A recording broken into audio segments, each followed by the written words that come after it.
You're live. Welcome to Slow News Day Live. My name is Steve Poikonen. Before we get into any of this stuff, let me apologize real quick. We were trying to get a live stream in earlier with Johnny Vedmore. He's down in Chile, and his power went out, and his power came back on, and then went back out.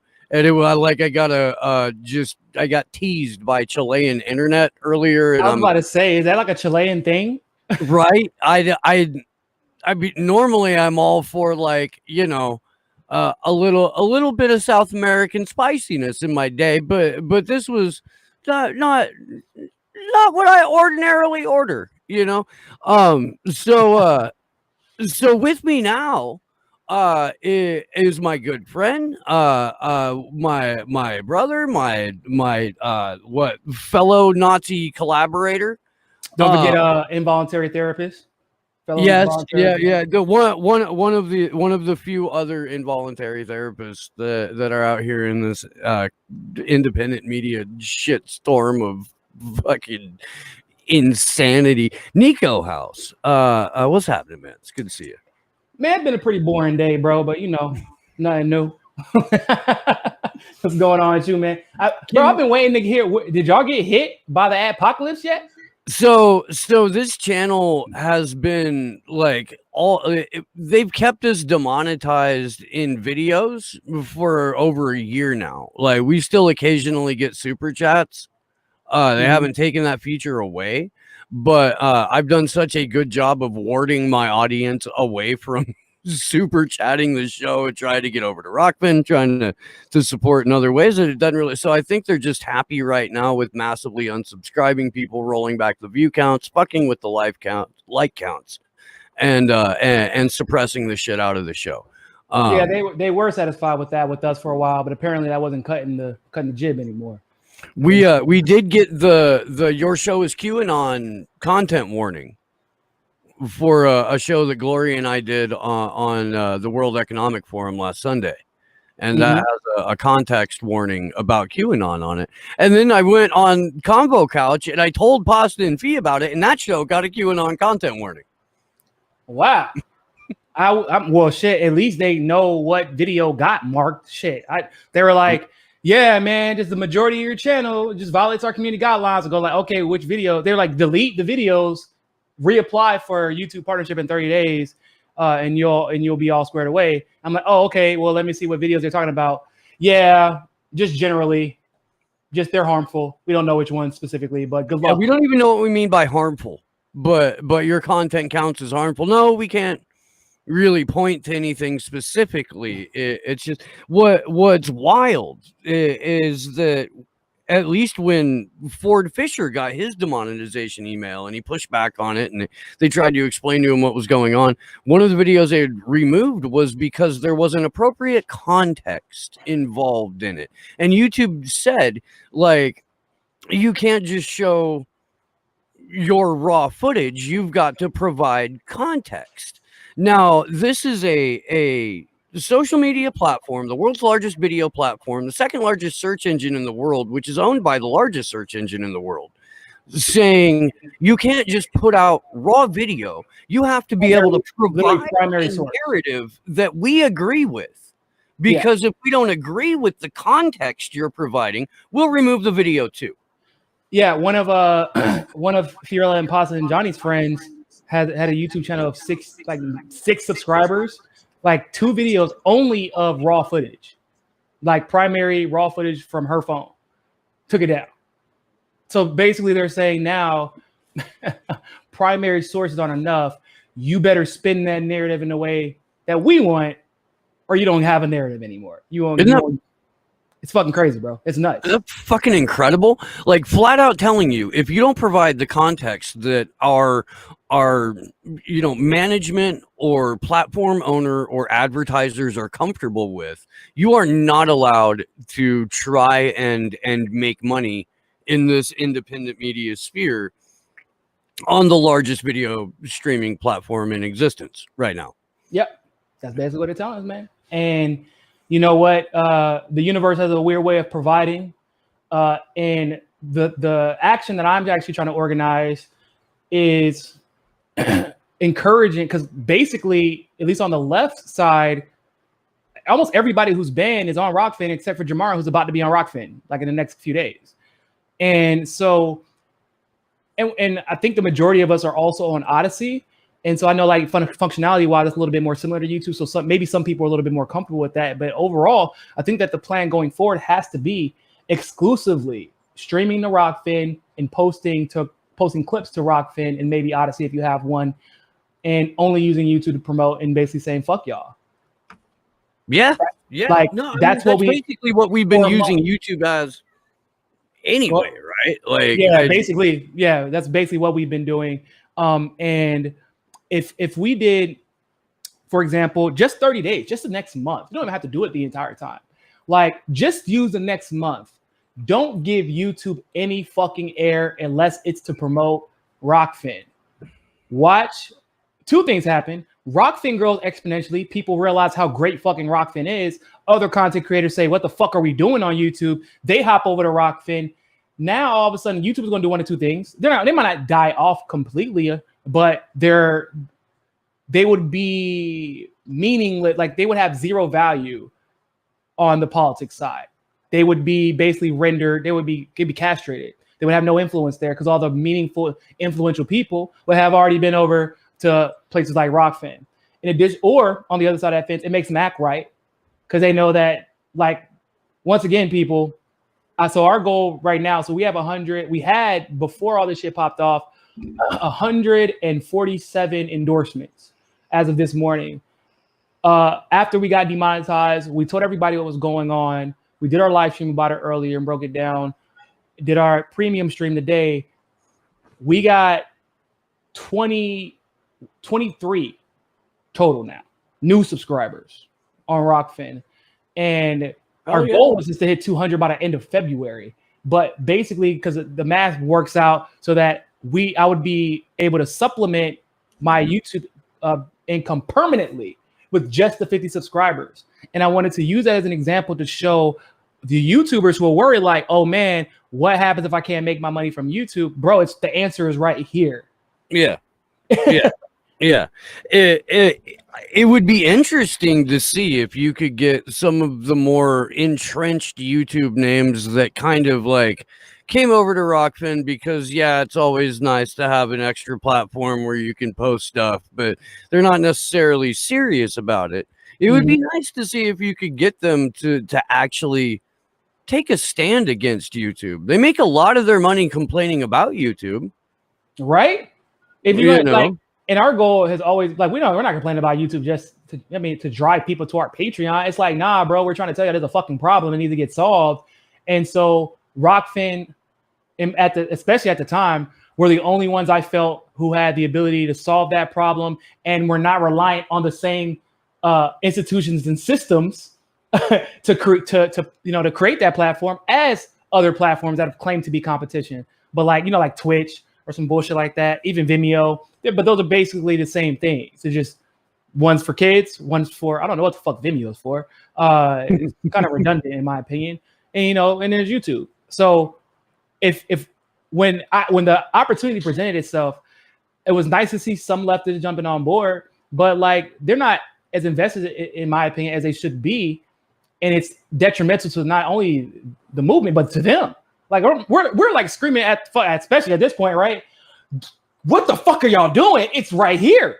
It's right. And it's not even, bro, Rockfin is nowhere near what it's going to be at in 2 months. No. Let alone 2 years. No. I agree. I agree. It'll be insane. And I know that Ray's in a dip right now. But I think Ethereum is either skyrocketing at a ridiculous pace or it just took another dip too. Yeah. But I mean that, like, when I was on your show a week or so ago, and I said that I thought the Ray token would be up over $7 in a couple of months. I still think that. I do. I think it'll be by the end of February. It'll be up. I think it's going to be $10. I think it's going to be $10. I think that the combination of Ethereum, because Ethereum's supposed to hit 2,500 this month. That's what the predictions are. Because a lot of people are getting, so they're sending out that second wave of the $600 checks. And so a lot of people are going to be getting that, in addition to the fact that this shit with YouTube is going to cause a massive spike in subscriptions into Rockfin, like a few thousand probably. We just got, I think between all of us, like us, you, Convo, Kim Iverson, Graham, even Franco got some. I think between all of us, it's probably like 100 or 200 subscribers, premium subscribers since yesterday.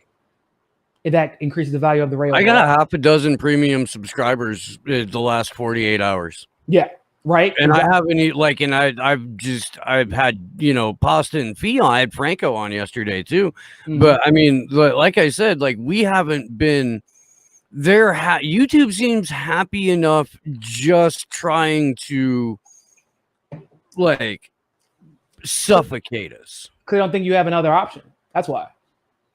And again, I mean, I can't. When the Rockfin guys told me that like you're killing it if 10% of your YouTube audience follows you to a new platform, and I look at the subscribers that YouTube lets me have versus my Rockfin subscribers, aren't you past? Are you almost over 50% of over 50% of my YouTube audience is here on the Rockfin. And that's growing like every day. I'll be up over 3,000 followers on Rockfin by the end of next week. But you've always had historically like crazy retention.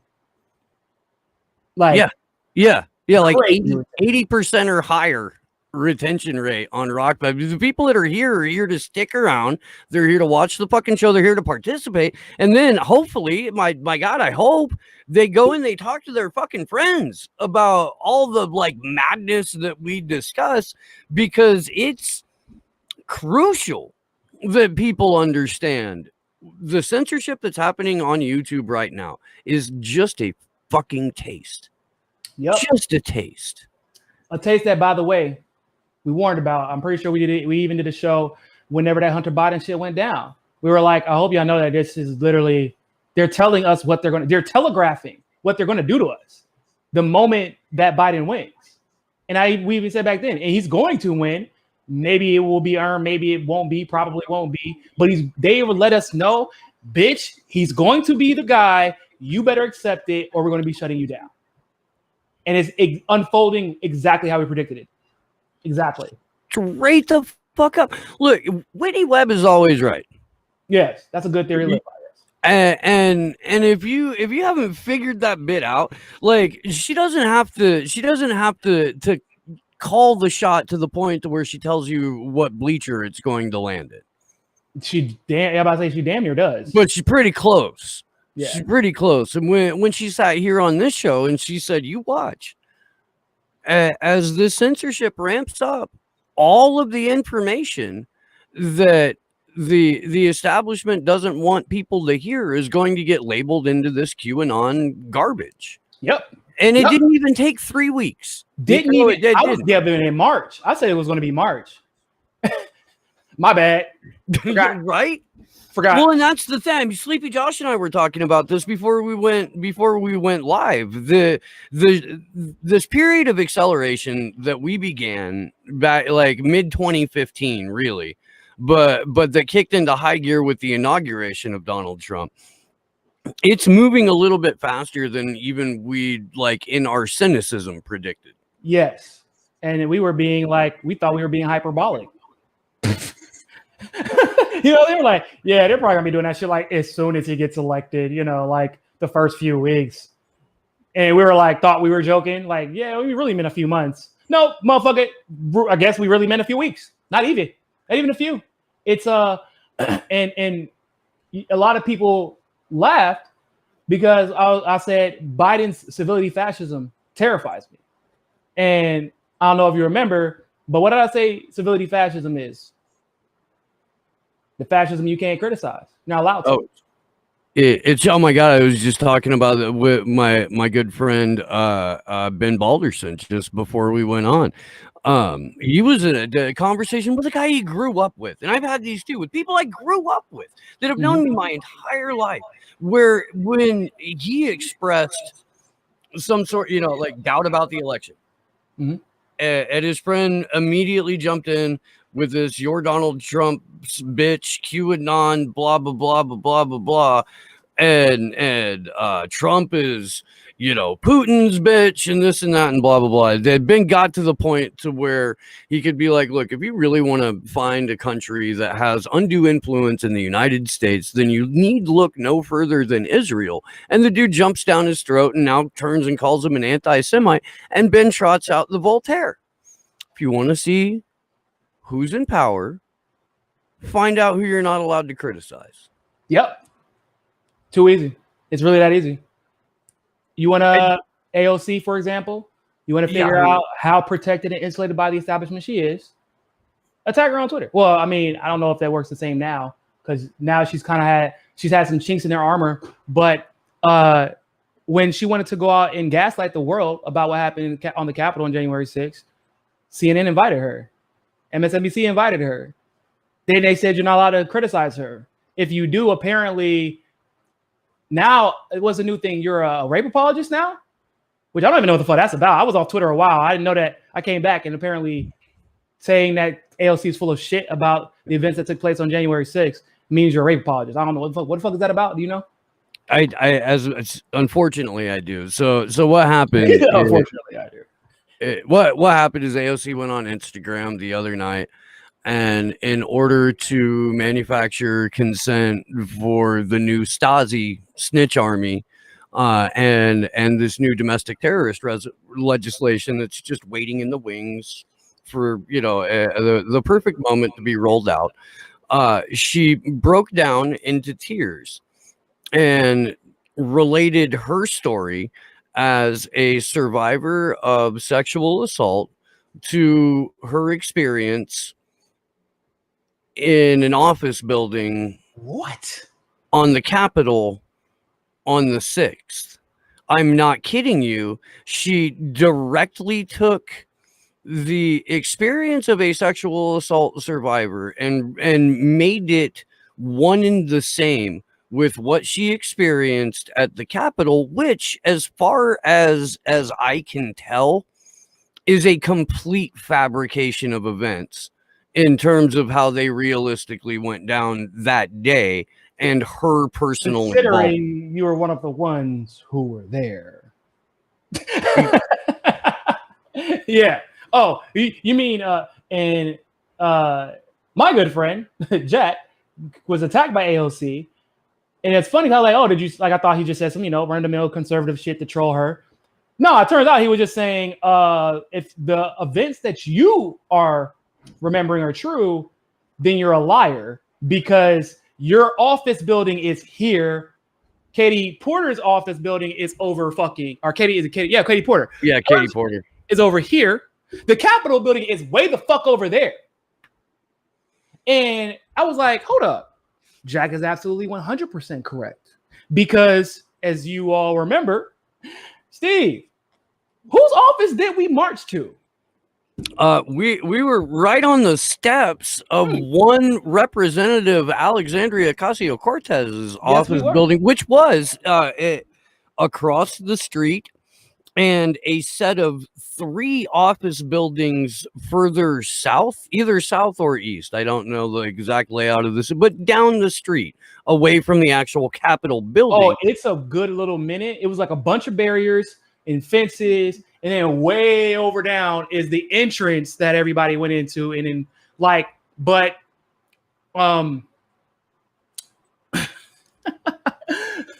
we were on the steps and the cops were very clear. You were only allowed to, because remember the original plan, for those of you who don't know, what forced to vote was to actually walk to AOC's, try to walk to something in the Capitol. And they were like, fuck no.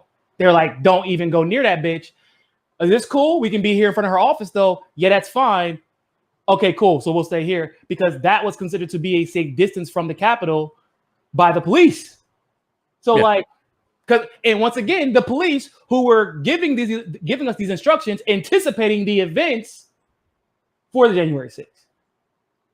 And when she gets exposed for this, and I was telling Jack this shit earlier, I'm like, the reason she's reacting like this, it's not because of Jack. Jack just happened to be a conservative who had a big platform, who said, yeah, you're full of shit. It's because of the reaction she's getting from the left. That's why. Because she's losing her fucking clout, people don't trust her, and she knows her grift is only as good as the fucking, you know, the mystique of the AOC. And that's why she's reacting like that. And that's why she sent her little fucking goons. Bro, that letter, that email is fucking disgusting. It's gross. Can you think if of a Trump time, did that shit, bro? Oh my God. Can you think of a time? And I know you can, so we need to ask, because we've got to draw the necessary and factual comparisons where a sitting member of Congress addressed the people that supported them and said, I need you to root out the disloyal for me. Mm-hmm. Which is essentially what she's doing. Yes, that's what she said. I mean, not like, well, I can't even say not literally, damn near literally. The email, which I actually have up still, that says, as we speak, it starts off saying, as we speak, operatives, right-wing operatives, which she does on purpose because she wants you to associate anyone who criticizes her with being right-wing, with millions of followers on social media, she's talking about Jack, are spreading flat out lies and misleading information about Alexandria. So they made it about her, said that all that shit was lies, said it was on social media, and called everybody right-wing operatives. And okay, so is her office in the Capitol building? No. So that's not a lie. Okay, even if we accepted your story about Katie Porter being true, like taking her office or whatever, is her office in the Capitol building? No, it is directly adjacent, actually, to the west of your building. So no. Okay, cool. Did you ever end up in the Capitol building? No, that would be dumb. Okay. So what's the lie? What is a lie? Where is it? I don't Okay, so you don't know it. That's why in the entire email, if for those of you who haven't read it, they actually don't tell you what the misleading information is. You are not properly empathizing with this woman's previous trauma, Niko. Well, it may be because I'm following her example of throwing Tara Reid under the bus so she can get Joe Biden elected. I mean, look, dude, if you or I were to make everything under the sun about us, we would be called out for that shit. People would address, people would be like, they're like, why is that dude making everything about him? Why? There's a fucking clear. Are you kidding me? It was somebody traded a wide receiver and they made it about that. Like, what the fuck, you know? But with AOC, not only is it overlooked or forgiven and forgotten, it's part of the marketing. It's part of the charm. Yep. Because she's supposed to be the sort of like every woman. Yeah. That we can all look to and see a little part of ourselves in. That's what it's supposed to be anyway. Okay, so I just want to make sure you weren't. I wasn't the only one who saw myself on Vanity Fair cover too. Okay, so you too. I wear a lavender jacket. I look particularly fierce in purple. I do. Fierce. To see themselves hosting RuPaul's Drag Race and grazing the covers of Vanity Fair 3 times and the Rolling Stones. And this is someone who, again, who like pretends like they get no love from the establishment. That's part of the marketing too, to the point where her followers run with that. Oh, they shit on her all the time. The mainstream super mean to her. What mainstream shits on some Democrat? Usually, and it's really only Nancy Pelosi and a bunch of random anonymous people. Like, okay, Nancy Pelosi don't fucking like anybody. And okay, CNN, when the last time they said something negative about AOC? Not the entire election. People haven't even realized that shit yet. The entire election, they say negative one. Why? Because she was playing ball. They don't say anything negative about Bernie anymore for the same exact fucking reason. But their love for AOC has been around even longer. Like, it's been clear.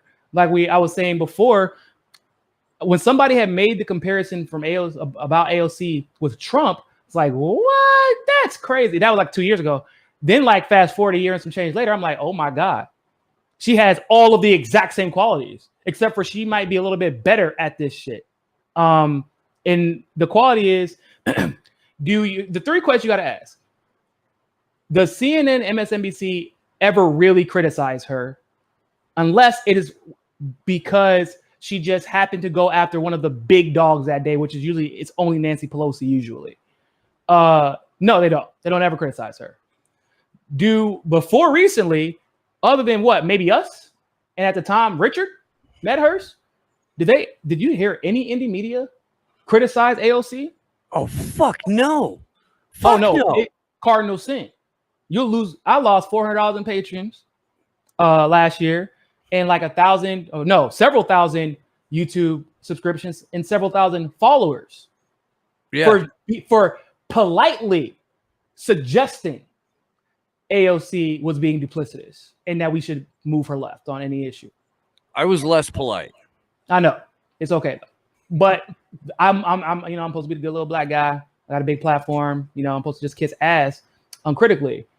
And so Can we talk about that for a second, real quick, man? Yeah. Because I wanna say from the perspective of like white dude who's never allowed at the White Guy Wednesday meetings because I'm somehow like suspect because I don't really fit whatever. At any rate, dude, watching the way the people of color, especially black people, get treated in the indie media landscape fucking sickens me. And it always has.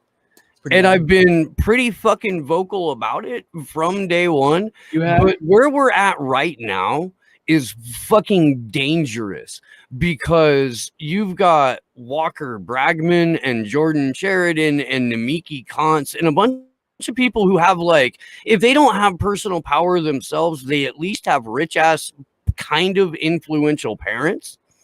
Same with Emma Vigeland. Where the way that they've gone at you specifically and fees specifically, in a way that they have just flat the fuck out, have never gone at even the most vile right winger that they make a decent amount of their bones making fun of. Yeah. They don't go at them the way that they go after you, and they don't go the way after they go at fee. And it's the exact same thing that I've called out the neoliberal establishment for my entire fucking adult life. It happens 100% in the progressive space and in left indie media. And you guys have heard me say it before. I'll reiterate it just to fucking do it. Diversity for the sake of optics is the only thing these motherfuckers want. As soon as you give diversity of opinion, you're fucking out the door. Especially if it's experiential. You're targeted. Do what? Especially if it's experiential. If you're going to use your experiences to discount or debunk a neoliberal or a white savior lie that they've been using to, brush aside whatever criticism that they decide to push to the side because it's no longer convenient to bring it up. Like if you, for example, everybody knows my Twitter name by now, Joe Biden hates black people. Bitch, you gonna argue with me about that? No, they're not. And they know they can't, right? Obviously. But you can't say that you're mad at me because my Twitter handle as a black man with a platform is a constant reminder of how you are a fucking duplicitous hack who voted for a fucking rapist segregationist because somebody with a fucking donkey beside their name told you to do so. And you can afford it. You don't want that reminder in front of your fucking face, exposing your hypocrisy every single day. Because if I'm a leftist too, and in the leftist space, we supposedly value credentials and experience. That's what they say anyway. And I'm black, and I'm saying this, and I'm I'm objective. They know that. I'm honest. They know that. Well, then that means one of two things: either all those things are actually untrue about Niko, or you're a fucking hypocrite and you don't want nobody to find out. And it's because of your insulation that is provided to you by being white or being, secure or having some type of elitist connection or network. Like you think that you can be, they think they can be protected by that shit. And the only thing that can crack that, truthfully speaking, the only thing that can crack that shit is when people like Bree get to the top of the mountain, look down after some of those neoliberal motherfuckers help lift her up for their own personal benefit, looks down at them and gives them the fucking middle finger and goes nuclear on them. Like, bitch, I thought I forgot how y'all treated me when I was at the bottom of the mountain. Oh, I ain't forget. That's what you got. Like, I'm no, obviously I don't have as big of a platform as Bree, but I've had a lot of opportunities to quote unquote turn a corner and just go straight Ben Dixon. No, instead I went the complete fucking opposite. I started doubling down and being more open about the shit that we as Black independent journalists or just people in this space get treated, and that gave a lot of other up and coming independent minds, even Black leftists in general, the courage to finally come out and say, God damn, this shit is horrible. And I've been pretending like I didn't know because of my following, because if I talk about this shit, I'll get attacked. You know how they do. What did they say? It's never, Niko, you're wrong because of these meritorious facts. It's you're dumb, you're stupid, you're a simp. You're a secret right-winger. Secret right-winger. You enable fascists by having conversations with people that don't think exactly like you. Yeah, you actually we think you're a Nazi. They're still trying to figure out how to square that circle. Then I feel like sometimes the bots, they haven't programmed the bots to figure out when it's a Black person or a white person in the thumbnail. Right? They're going off of my name, which is Greek. And like the fact that I'm in this space. So they'll be saying shit. I'm like, bro, in this account from like 2020, 2021, got 4 tweets. They're like, oh, you're a fucking neo-Nazi. Like, hey, bro, see anything about that? I don't even think that I'm allowed to be a part of them, actually. Yeah. I think that's actually the number one rule, actually. The group was specifically created because of people like me that they didn't want in that group. Dude, this reminds me of that Chappelle.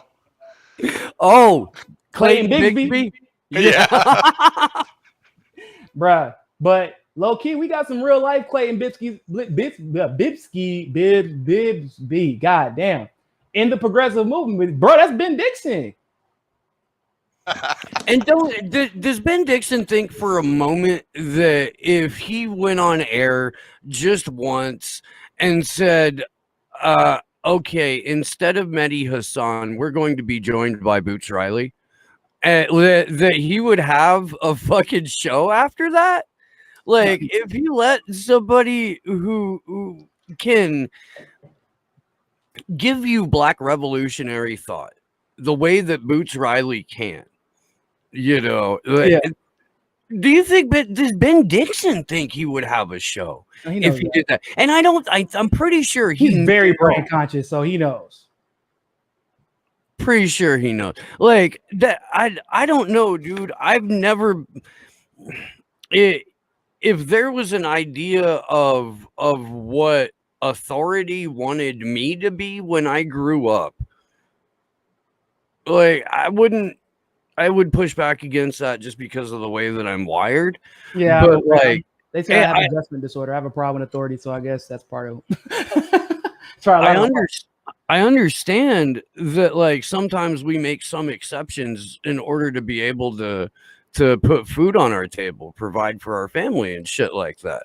But there's like, dude, I mean, when I got fired from the Nation, I could have talked my way out of that.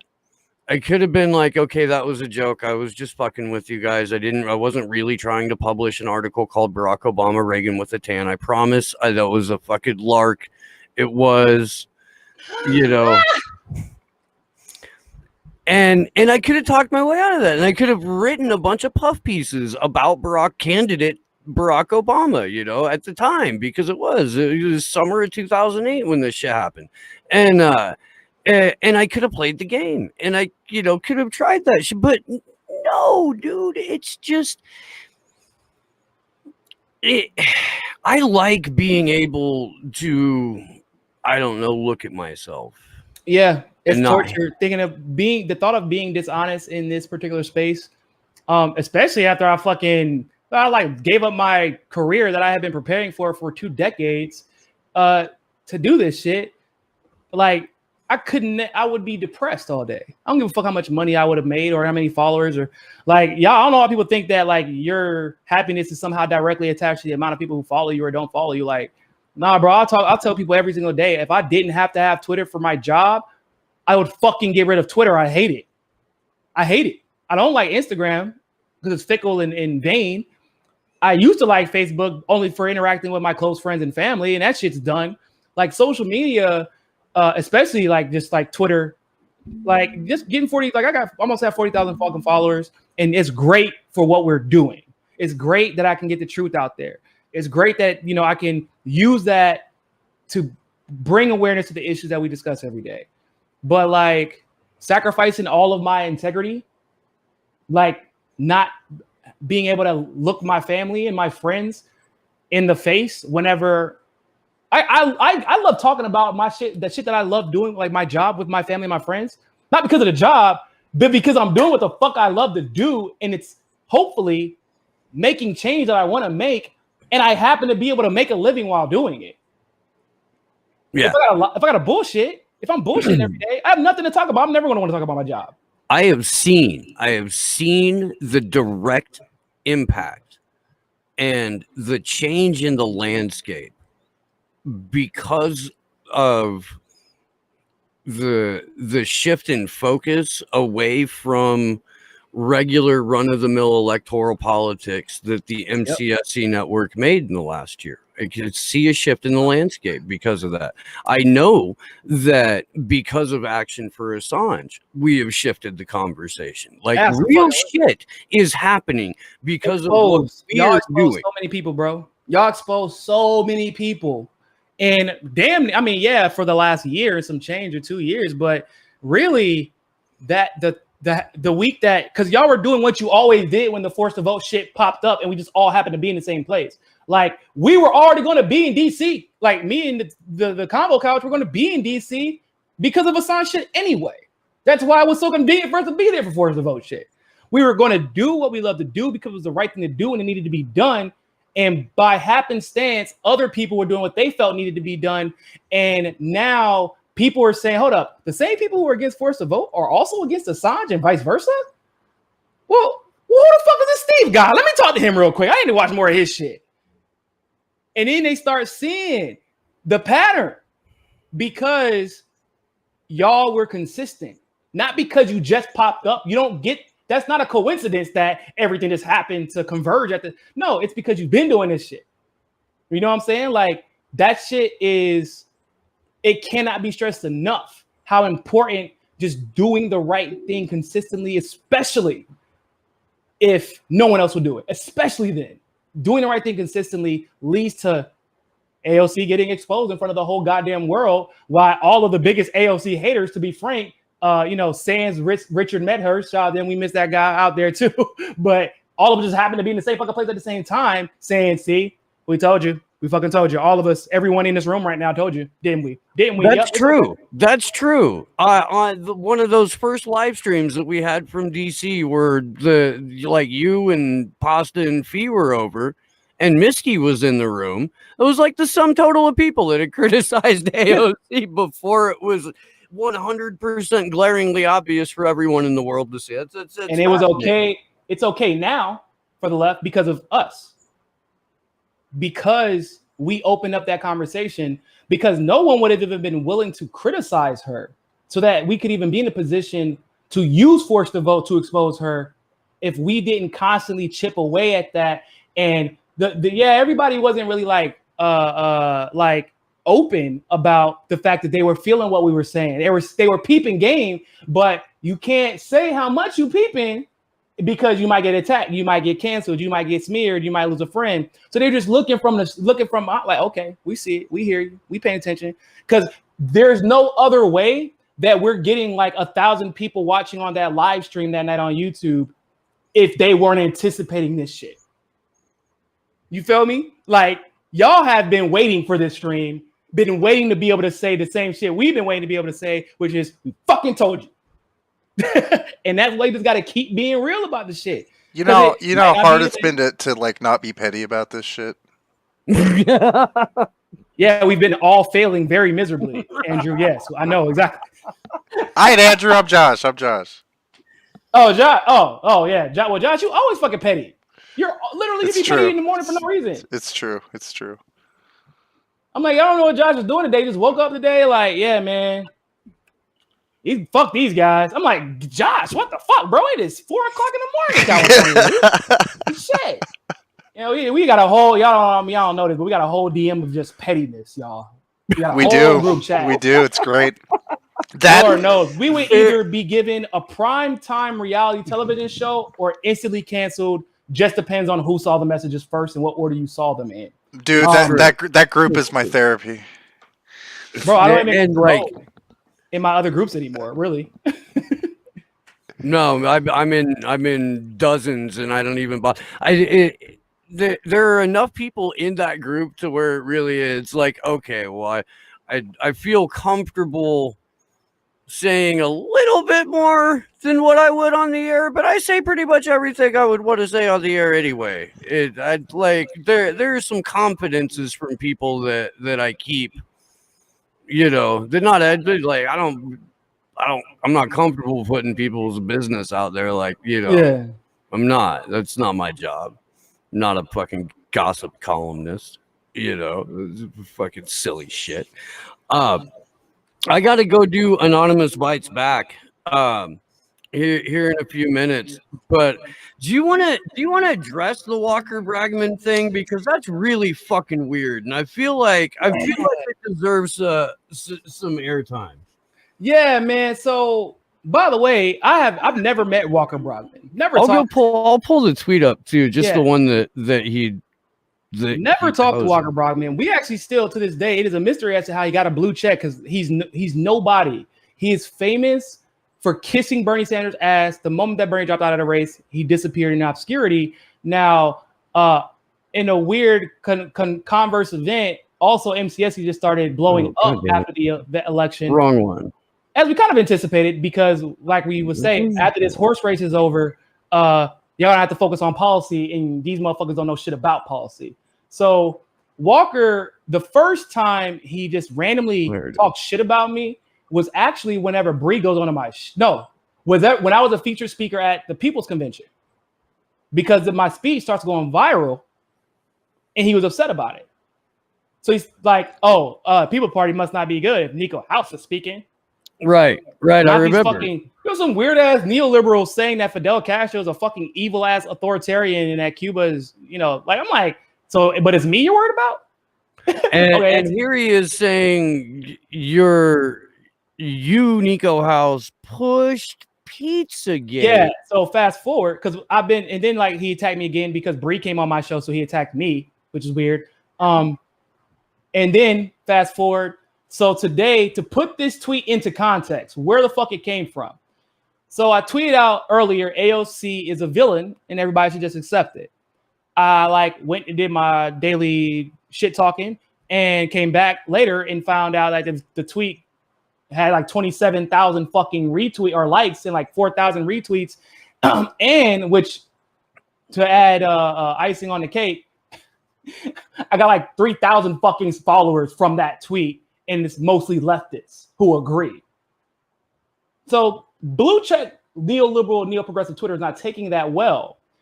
So Walker Bragman puts out in a tweet, in light of the fact that his channel has been demonetized, he's blaming AOC, by the way, which is not what I've said.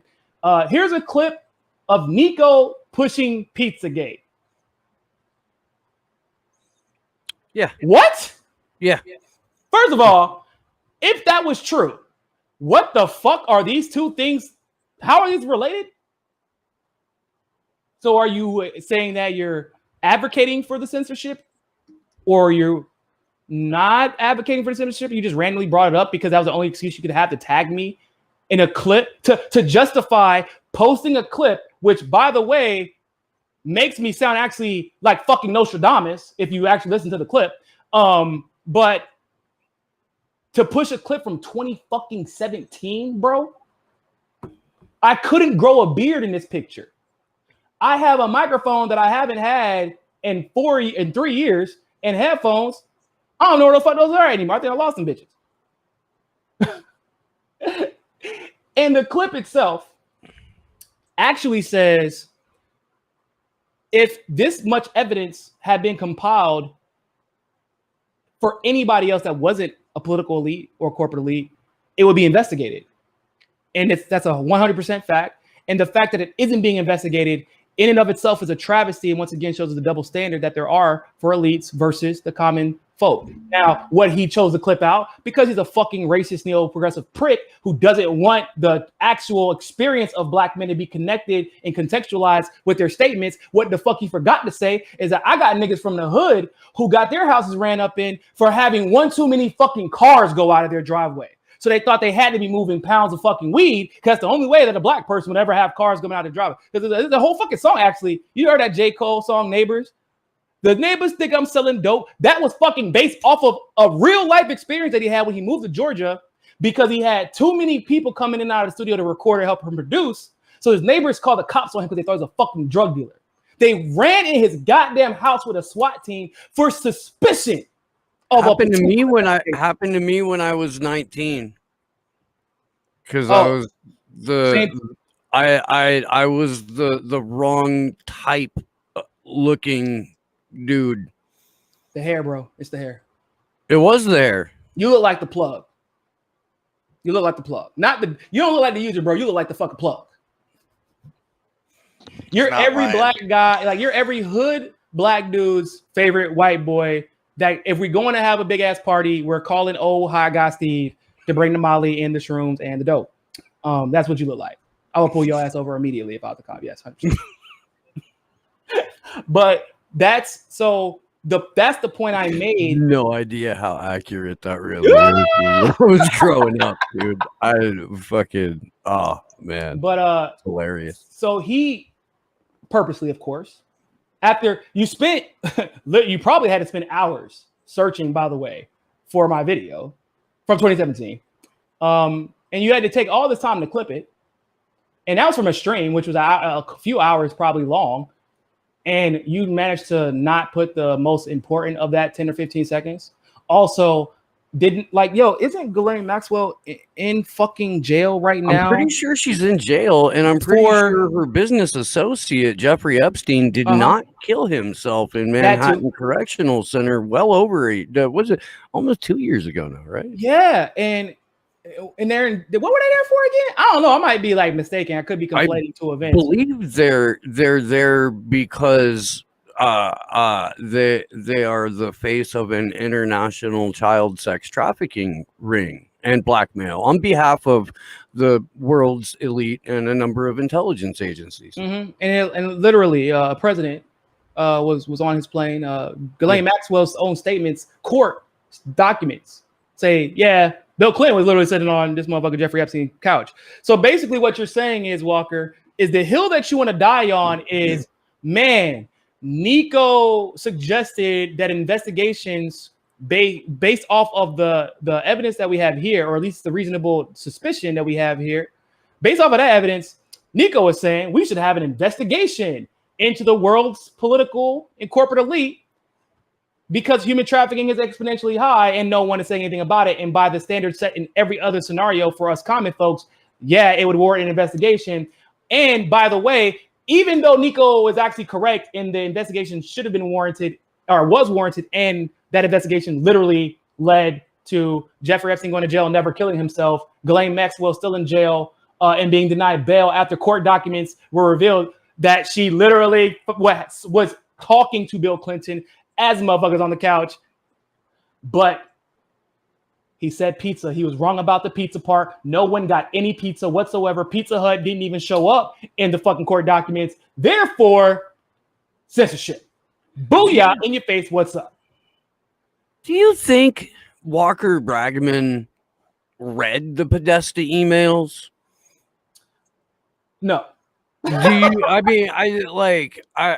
Nor has he read the FBI's literal fucking website that said, that's why people were tripped. It wasn't just it wasn't just that that the Podesta emails were fucking crazy, but once again, we know that the FBI or any policing institution, they hear any buzzwords, they on your fucking ass.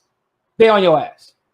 One buzzword too many times in your text messages will have the fucking cops at your door. So you can have a litany of emails with using the exact language that the FBI deems as being code for pedophilia and human trafficking, and just no investigation? There's none? That's interesting. It's and anyone who ever suggests that you should be investigated, or this situation at least should be investigated, which, by the way, you could have done behind the scenes. You didn't even have to do it in front of the whole world, because they investigated the Clinton Foundation behind the scenes and nobody fucking knew what was happening because Obama hid it, as we found out through the OIG reports. So, like, you could have done it behind the scenes and not throw anybody's reputation under the bus until you had 100% fact that at bare minimum, you had enough to indict somebody. At least that before you even brought it to light. But instead, grand jury can indict a ham sandwich, right? Exactly. Yeah. But instead, it's even asking for an investigation in a situation where anyone else would be investigated is in conspiracy, and you actually deserve to be demonetized. And once again, we were right, by the way, 100%, except for the word pizza, potentially. Because even that, we don't like, I don't know, like, I don't know about me in the fucking basement. I do know motherfuckers is out here having sex with little kids. I do know that for 100% fact. We know that is 100% true. So I'm sorry we got the pizza part maybe kind of wrong. Maybe no pizza was involved. But I think that you're missing the important part of that conversation, Walker.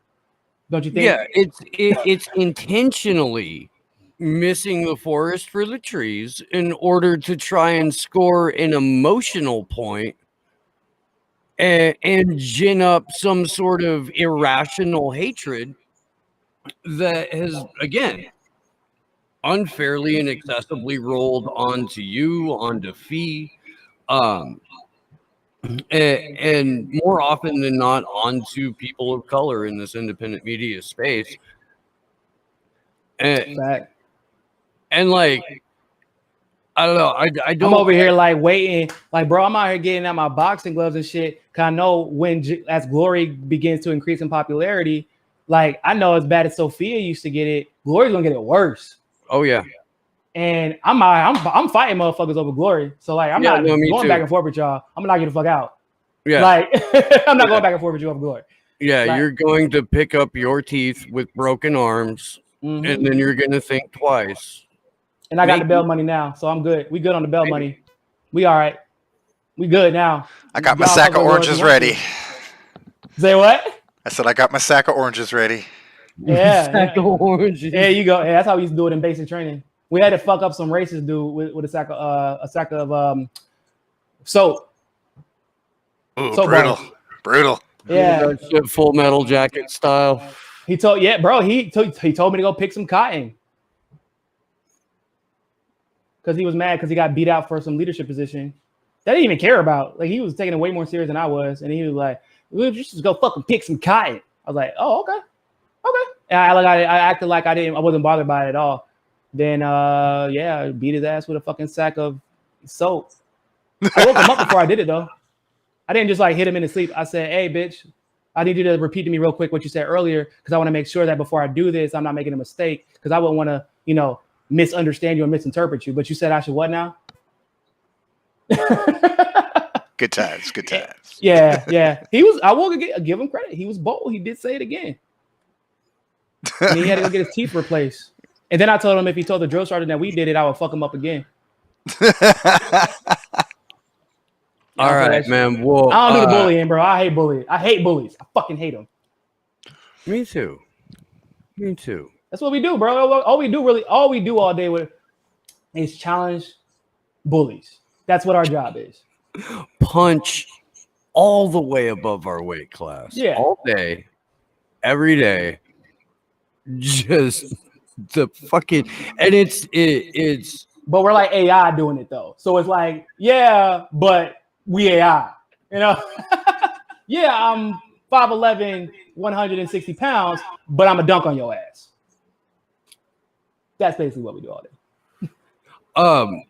Or dead Anonymous Fights Back is live, so I'm gonna go ahead and skedaddle and get over that way. Nico, Go thank ahead. you so much Thanks, Niko. for hanging out. Please tell people where and how they can support you. Please follow us on Rockfin. We only will be streaming exclusively on Rockfin. We'll be posting only on Rockfin and on Odyssey for the next month. So only on Rockfin is where you'll be able to find me. Twitter, of course, at Niko CSFB. And yeah, just, we on Rockfin, baby. We out here. Fuck YouTube. All right, y'all. Well, I appreciate you, man. I appreciate hell you. yeah, dude. I appreciate you. Thanks, Always thanks for- good to see you. Let's do this on your channel soon. yeah. Come hang out, you guys in the chat over on Anonymous Bites Back. I will be talking. I have no idea what with those crazy fucks. So yeah, Have no idea what, but hey, fuck it. We'll talk some shit. right. I mean, shit. It's Thursday night. Let's get weird. I love you guys. Good luck to All us right. all.